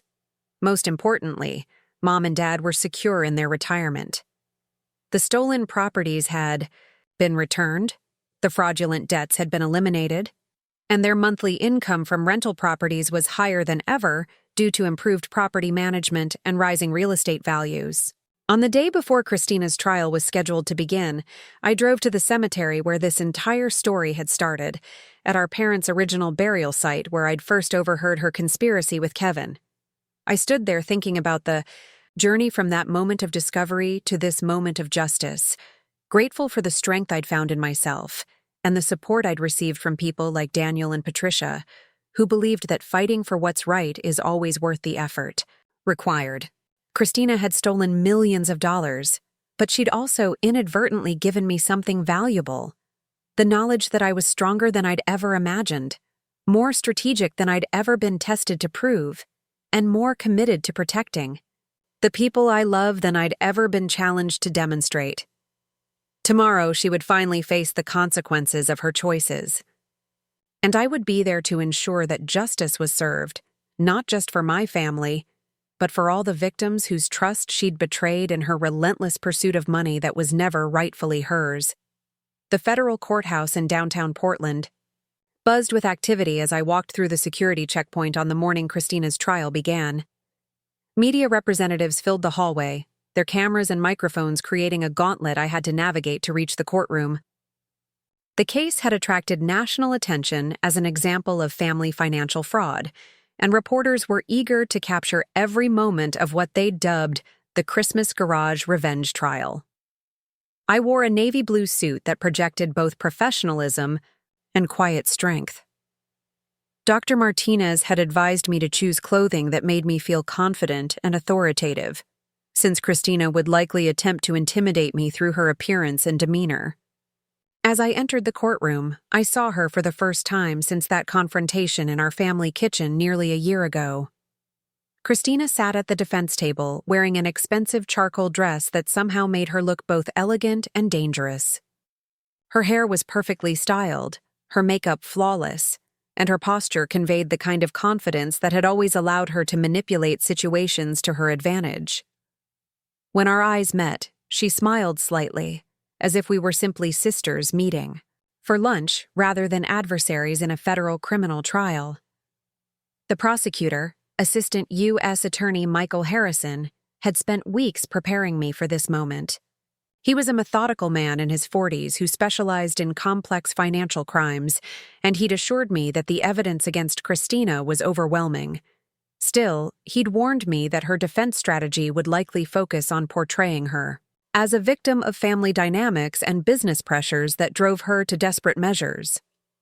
"Ladies and gentlemen of the jury," Harrison began his opening statement, "this case is about betrayal on the most fundamental level possible. Christina Brooks didn't steal from strangers or business associates. She systematically robbed her own family, forging signatures, creating false documents, and manipulating people who loved and trusted her in order to fund a lifestyle of luxury and escape." Harrison outlined the timeline of Christina's crimes, from the initial property transfers through her elaborate money laundering operation and her eventual arrest in the Cayman Islands. He described the sophisticated planning required to execute such an extensive fraud, emphasizing that these weren't impulsive decisions made under emotional stress, but calculated criminal acts designed to permanently strip her family of their life's work. Christina's defense attorney, Margaret Walsh, presented a starkly different narrative in her opening statement. She portrayed Christina as a woman overwhelmed by family responsibilities, struggling with a gambling addiction, and manipulated by Kevin into participating in activities she didn't fully understand. According to Walsh's version, Christina had been trying to save the family business from bankruptcy while caring for sick parents and managing a company that was hemorrhaging money. "My client made mistakes," Walsh acknowledged, "but those mistakes came from a place of desperation and love, not greed and malice. Christina Brooks was a daughter trying to protect her family's legacy, not a criminal trying to destroy it." The contrast between these two narratives would define the entire trial. The prosecution would present evidence of deliberate, systematic theft. The defense would argue emotional distress and diminished capacity. The jury would need to decide which story they believed. My testimony was scheduled for the second day of the trial. I'd spent countless hours with Harrison preparing for the cross-examination I knew would be brutal. Walsh would attempt to portray me as jealous, vindictive, and motivated by sibling rivalry rather than genuine concern for family welfare.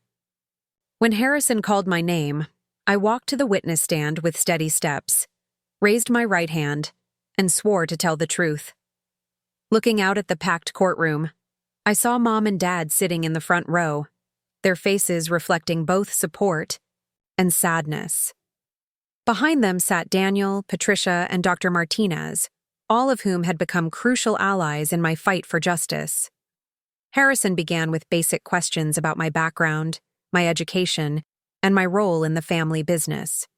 He established that I was a qualified professional with legitimate standing to evaluate the financial decisions affecting our family assets. Then he moved into the events leading up to my discovery of Christina's fraud. "Ms. Brooks, can you tell the jury about Christmas Eve of last year and where you spent that night?" I took a deep breath and began the story that had brought us all to this courtroom. I spent Christmas Eve sleeping in my family's garage because my sister had made it clear that I was no longer welcome in the house where I grew up. "Why were you no longer welcome?" "Because I was asking questions about legal documents I'd seen, about property transfers that didn't make sense, and about business decisions that seemed designed to exclude me from family assets I had a legal right to understand." Harrison guided me through the discovery of the forged signatures, the confrontation with Christina and Kevin, and my decision to hire legal representation rather than simply accept the theft. He had me describe the sophisticated nature of Christina's planning, the offshore accounts, and the systematic way she'd been stripping assets from multiple sources.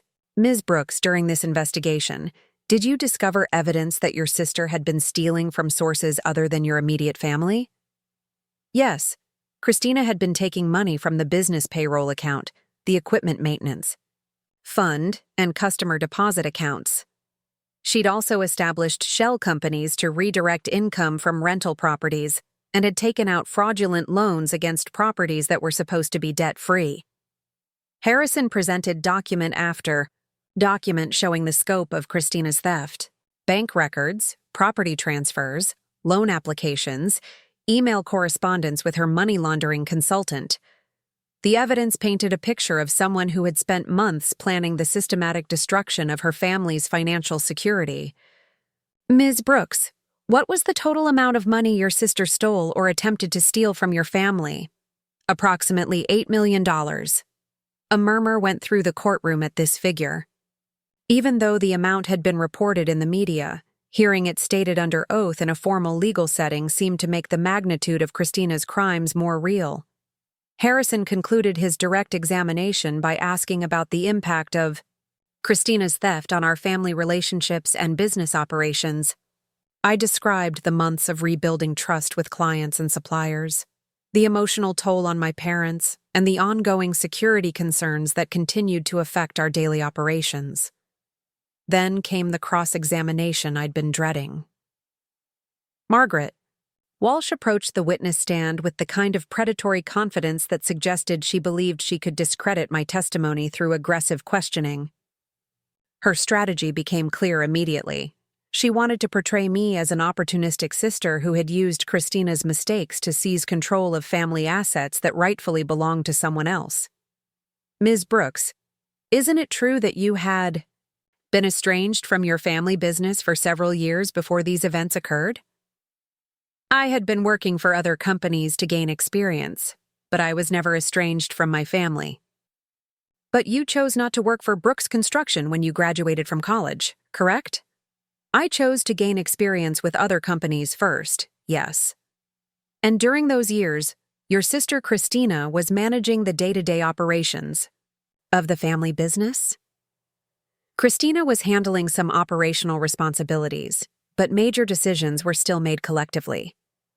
Walsh spent nearly an hour trying to establish that I had been an absent family member who swooped in to claim assets I hadn't helped build. She suggested that my discovery of the financial irregularities was motivated by jealousy rather than legitimate concern, and that my legal actions were an attempt to punish Christina for being more successful in the family business. Ms. Brooks, isn't it true that you were upset about being excluded from your sister's Christmas celebration? I was concerned about being told I couldn't sleep in my own family home, yes. And that's when you decided to hire lawyers and accountants to investigate your sister's business activities? I decided to investigate when I discovered evidence of forged signatures and illegal property transfers. Evidence that you went looking for specifically to find something you could use against your sister? Harrison objected to this line of questioning, and the judge sustained the objection. Walsh was clearly trying to make the jury believe that I had manufactured the evidence against Christina out of personal spite, but the documentation spoke for itself. Walsh's most aggressive attack came when she questioned my motives for cooperating with Kevin's arrest and testimony. She suggested that I had manipulated Kevin into betraying Christina because I wanted to eliminate both of them from the family business. Ms. Brooks, you convinced Kevin Walsh to wear a recording device and deceive your sister, didn't you? I cooperated with law enforcement when they requested assistance in apprehending a fugitive. A fugitive who happened to be your sister, whom you wanted removed from your family business. A fugitive who had stolen $8 million from her family and was planning to disappear permanently with that money. Money that you then gained control of when she was arrested? Money that was returned to its rightful owners, my parents and me. Walsh continued this line of attack for another 30 minutes, but her strategy backfired. The more aggressively she questioned my motives, the more obvious it became that she had no legitimate defense for Christina's actions. If the best argument she could make was that I was somehow wrong to report my sister's crimes to authorities, then the evidence against Christina must be overwhelming. When I was finally dismissed from the witness stand, I felt drained but satisfied. I had told the truth clearly and completely, and I had refused to be intimidated by Walsh's attempts to make me seem like the villain in Christina's story. The trial continued for 6 more days. Kevin testified about his role in the fraud and his manipulation by Christina. Dad took the stand to describe how Christina had deceived him about the documents she'd asked him to sign. Mom testified about Christina's attempts to have her declared mentally incompetent. Agent Chen presented evidence about Christina's continued criminal activities in the Cayman Islands and her attempts to investigate our family for future theft opportunities. Patricia's testimony about the money trail was particularly devastating. She walked the jury through Christina's sophisticated laundering operation, her offshore accounts, and her systematic conversion of family assets into untraceable cryptocurrencies. The level of planning and expertise required for such an operation clearly demonstrated that Christina's crimes were premeditated and calculated rather than impulsive responses to desperate circumstances. The defense called several character witnesses who testified about Christina's dedication to the family business and her struggles with gambling addiction. A psychiatrist testified that gambling disorders could cause people to make irrational financial decisions they wouldn't normally consider. Christina's former therapist described her efforts to seek treatment for her addiction and her genuine remorse for the harm her gambling had caused. But these character witnesses couldn't overcome the mountain of evidence showing that Christina's theft went far beyond what would be necessary to pay gambling debts. The offshore accounts, the false identities, the money laundering operation, the attempts to steal from her family even after disappearing, all of this suggested someone who had decided that crime was more profitable than recovery. Christina herself never took the stand. Walsh had clearly advised her that testifying would expose her to cross-examination that would reveal the extent of her manipulation and the deliberate nature of her criminal planning. In his closing argument, Harrison summarized the evidence methodically and powerfully. Ladies and gentlemen, Christina Brooks didn't make mistakes. She made choices. She chose to forge her parents' signatures. She chose to steal money from family, business accounts. She chose to establish shell companies and offshore accounts. She chose to flee the country when her crimes were discovered. And she chose to continue stealing from new victims even after she'd already stolen millions from her own family. Harrison asked the jury to consider what Christina's actions revealed about her character and her priorities. This defendant didn't steal to survive. She stole to fund a lifestyle of luxury and permanent escape from accountability. She didn't steal from strangers who might be able to recover their losses. She stole from elderly parents who trusted her with their life savings, and from a sister who had done nothing but ask legitimate questions about family business decisions. Walsh's closing argument focused on Christina's gambling addiction and the family pressures that had contributed to her poor judgment. She asked the jury to consider that Christina's crimes were aberrant behavior caused by psychological illness rather than fundamental criminal intent. She argued for mercy rather than maximum punishment, suggesting that treatment and restitution would serve justice better than lengthy imprisonment. The jury deliberated for 2 days. When they returned to the courtroom, their faces were serious, and their decision was clear. Christina was found guilty on all counts: identity theft, wire fraud, money laundering, and conspiracy. The evidence had been too overwhelming, and the pattern of behavior too deliberate for any other verdict. At the sentencing hearing 2 months later, I was allowed to present a victim impact statement to the judge.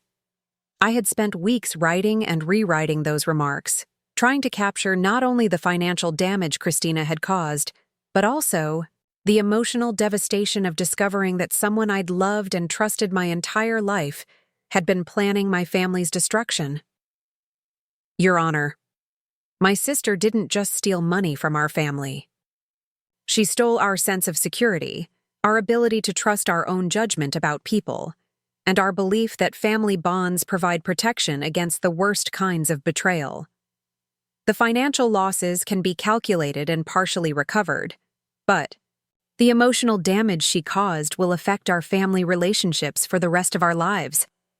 I described the months of rebuilding our business relationships, the ongoing security measures we'd been forced to implement, and the way Christina's crimes had changed how we approached every new personal and professional relationship. But I also want the court to understand that we have recovered from what my sister tried to do to us. Our family business is stronger than ever. Our parents are secure in their retirement. And I have learned that I am capable of protecting the people I love when they are threatened, even when that threat comes from within our own family. Judge Patricia Foster sentenced Christina to 18 years in federal prison without the possibility of parole for the first 12 years. She also ordered full restitution for the money stolen from our family and from the Ponzi scheme victims in the Cayman Islands, though everyone understood that most of that money would never be recovered. Ms. Brooks, Judge Foster said, addressing Christina directly, "Your crimes represent a profound betrayal of the most basic human relationships. You exploited the trust of people who loved you and the confidence of strangers who believed in your professional integrity. Your actions have caused financial and emotional harm that will persist long after your prison sentence is completed." Christina showed no emotion during the sentencing. She sat perfectly still, maintaining the composed demeanor that had always been her trademark. Even facing 18 years in prison, she refused to acknowledge responsibility or express genuine remorse for her actions. As I left the courthouse that day, I felt a complex mixture of relief, sadness, and closure. Justice had been served, but at the cost of permanently destroying the family relationships that had once been central to my identity.